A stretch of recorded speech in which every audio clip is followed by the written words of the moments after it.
Theme parks are known for their immersive environments, but did you know that many of the elements featured in these amusement settings is art from the past? My name is Chris, and I'm an art historian and theme park fan, and I want to tell you the background of many of the things you commonly see around you.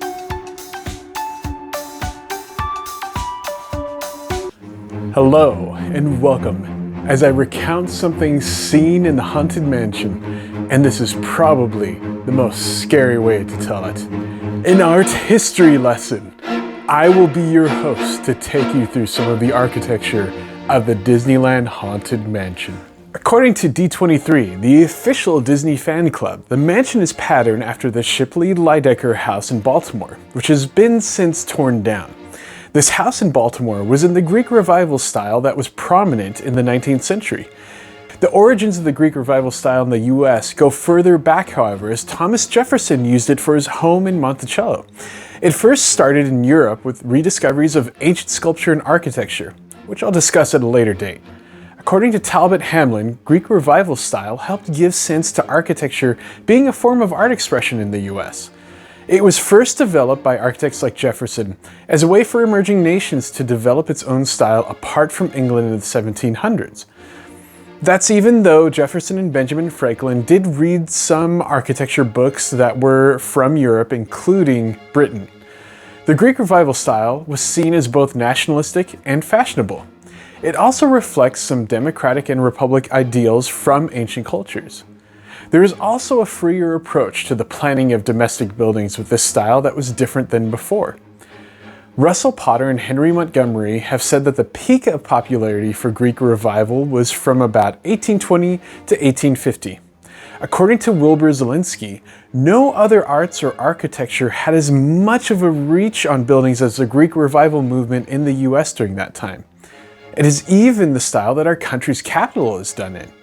The Greek Revival style does use Greek influence on the buildings. Among its main characteristics, columns or pillars in the front are used the most. There are 3 Greek-style columns that are used in the Greek Revival style. Hey, I did warn you that this would be an art history lesson, and it would be the scariest way to tell you about all this. But anyway, the Doric order is the simplest in form and decoration. The Ionic has a more decorative capital or top section and does have a base on it. The Corinthian has the most decorated capital to it. In the south, where the fictional setting of Haunted Mansion is located in, the pillars would be the front for a porch or double gallery. These were very commonly put on homes in the south.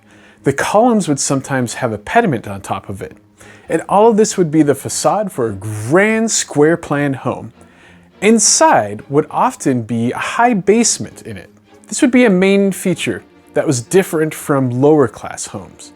Greek Revival style homes also helped show off the wealth of the new emerging nation and its upper class. It fits with the idea that Greek temples actually used to give an impression of colossal size to show its importance. The South then especially took on the style as a way to show their wealth from the cotton gin. The Greek Revival style of a mansion in Disneyland fits with the history of the South. It would have taken on this national style of art to reflect a kind of prominence in New Orleans.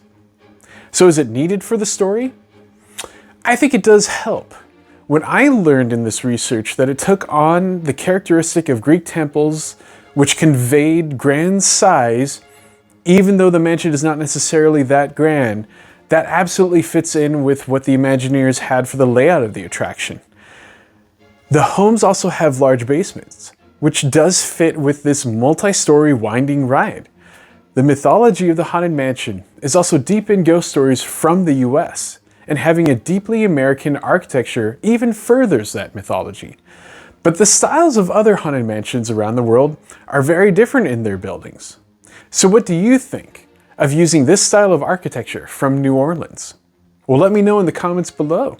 And be sure to like this video and subscribe to the channel for more art around the theme parks.